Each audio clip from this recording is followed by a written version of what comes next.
Hi, my name is Dr. Connie. So last week I talked about the ketogenic diet, the myths and the truth regarding it, and how to navigate all the information you're bombarded with. The key thing to remember is to find balance in the midst of chaos. Today, I want to talk to you about my personal story with lupus so that it may bring some perspective and understanding for those of you who are living with a chronic condition or are taking care of a loved one with an illness. So lupus happened to me at the peak of my life.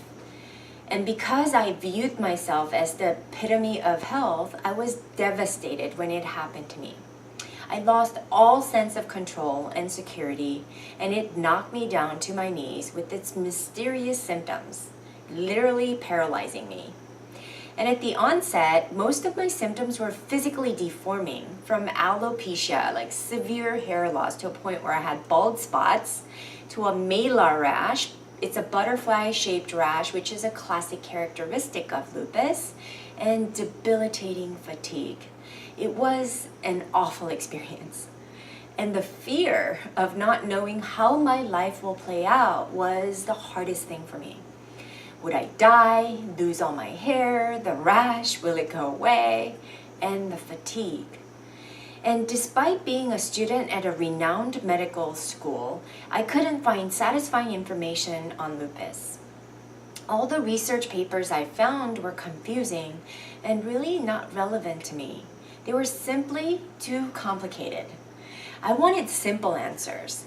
What does my life look like in the next 5, 10, or even 15 years? How debilitated will I be? Can I work? Should I work? Should I get my life in order and wait? Wait for what?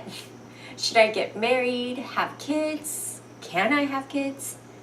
Do I even have a future? And what about my education, my life? What exactly do I do now? Let me tell you, it was scary and so confusing. When diagnosed with a chronic illness, something happens to you. It changes you forever. To me, it felt like a death sentence.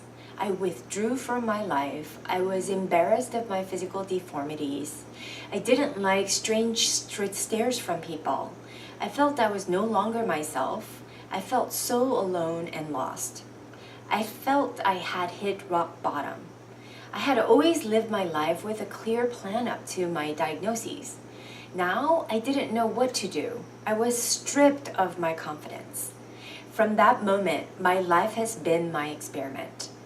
I didn't like what the medical system had to offer me, the corticosteroids, anti-malarials, and pain medications. So began my experiments with traditional Chinese medicine, Qigong, macrobiotics, Gerson's therapy. I seeked Weston A. Price Foundation, some raw food diets, got into juicing, got into herbal teas, heavily into yoga, Pilates, and functional medicine.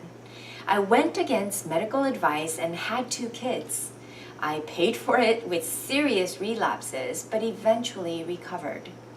Today, I stand before you still with lupus, but the only difference is that now I have it. It doesn't have me. The psychological burden of caring for or living with a chronic condition is almost a manic madness. The anxiety and depression, which gets its energy from fear, is not a fun thing, but a real issue. Therefore, I've summed up 10 things you should be aware of when dealing with an illness for yourself or for your loved one. Number 1, sickness is sometimes madness. You don't feel like yourself. So if you're not pleasant to be around, it's nothing personal. And don't be too hard on yourself.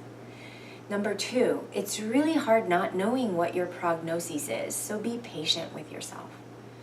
Number 3, sickness takes away the superficial identity that you've created for yourself. It will change you, but it can be for the better, with more humility and empathy. But it's your choice. Number 4, what doesn't kill you makes you stronger, I promise. Number 5, doctors don't have all the answers, and they don't really know how you'll recover. Number 6, it's really up to you to be your best advocate. Number 7, you know your body best, and you are your best physician.